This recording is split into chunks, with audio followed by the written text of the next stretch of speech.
જુઓ મિત્રો, આ ભાજીનો ભાવ માર્કેટમાં 1000 થી 1500 રૂપિયા ચાલી રહ્યો છે. તો કેટલા તેના બેનિફિટ હશે? હું તો જાતે જ વીણી લાવી છું. તો આને અમે વાસોટીની ભાજી કહીએ છીએ. તમારા વિસ્તારમાં કયા નામથી ઓળખાય છે તે મને કમેન્ટ જરૂરથી કરજો.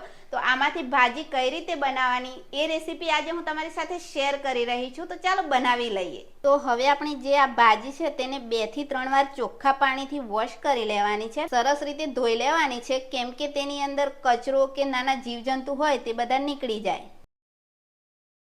તો ભાજી બનાવવા માટે આપણે આ રીતે તેનો ડાળી સાથે જ ઉપયોગ કરીશું. ડાયરેક્ટ જ બનતી હોય છે, ફૂલવાળો ભાગ અલગ નથી કરવાનો, કેમ કે ફૂલની જ ભાજી બનતી હોય છે. ધોવાઈ જાય એટલે હવે આપણે જે તેની અંદર પાણી છે તેને નિતારી અને કોરી કરી લેવાની છે. તો અત્યારે હું તેને એક કોરા વાસણ, કાણાવાળા વાસણની અંદર લઈ લઉં છું, એટલે સરસ રીતે કોરી પડી જાય. તો હવે આપણે તેનો વઘાર કરી લઈએ. તો કઢાઈની અંદર 1 મોટી ચમચી જેટલું તેલ ગરમ કરીશું.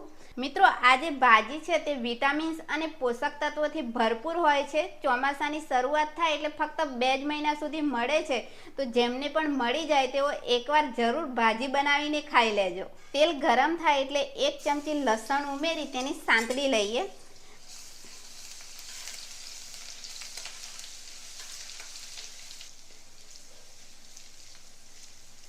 લસણ સંતળાઈ જાય એટલે વાસોટીના ફૂલને આપણે તેની સાથે મિક્સ કરી લેવાનું છે.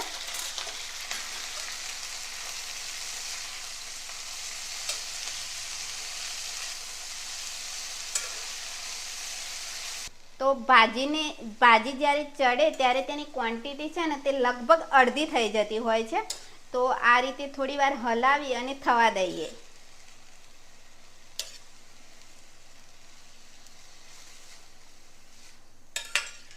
મેં 2 મિનિટ જેવું થવા દીધું છે. તો ભાજી ઓછવાય અને અડધી થઈ ગઈ છે. તો હવે આપણે તેની અંદર મસાલા કરી લઈએ. અડધી ચમચી લાલ મરચું, 1 નાની ચમચી ધાણા જીરું, 1/4 ચમચી હળદર અને સ્વાદ પ્રમાણે મીઠું નાખી મિક્સ કરી લઈએ.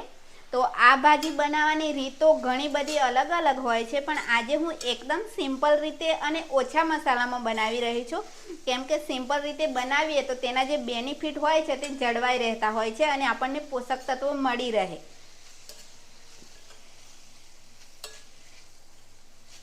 મસાલા મિક્સ કરી અને 3 થી 4 મિનિટ જેવું થવા દઈએ, જેથી તે ચડી જાય. 3 થી 4 મિનિટ જેવું મેં થવા દીધું અને ફાઇનલી ભાજી બનીને તૈયાર થઈ ગઈ છે. તો જો તેમાંથી તેલ અલગ થવા લાગ્યું છે અને ચડી પણ ગઈ છે. તો અત્યારે ખૂબ જ સરસ સુગંધ આવી રહી છે. જે આ ભાજીના ફૂલ હોય છે ને તેની એક અલગ જ સ્મેલ હોય છે. તો ખાવામાં પણ સુપર ટેસ્ટી લાગે છે. તો મેં એકદમ સિમ્પલ રીતે બનાવી છે. તો તમે કઈ રીતે બનાવો છો તે કમેન્ટ કરજો અને કોણે કોણે બનાવીને ખાઈ લીધી તે પણ કમેન્ટ જરૂરથી કરજો. અને હા, રેસીપી પસંદ આવી હોય તો લાઈક શેર કરવાનું બિલકુલ ના ભૂલતા.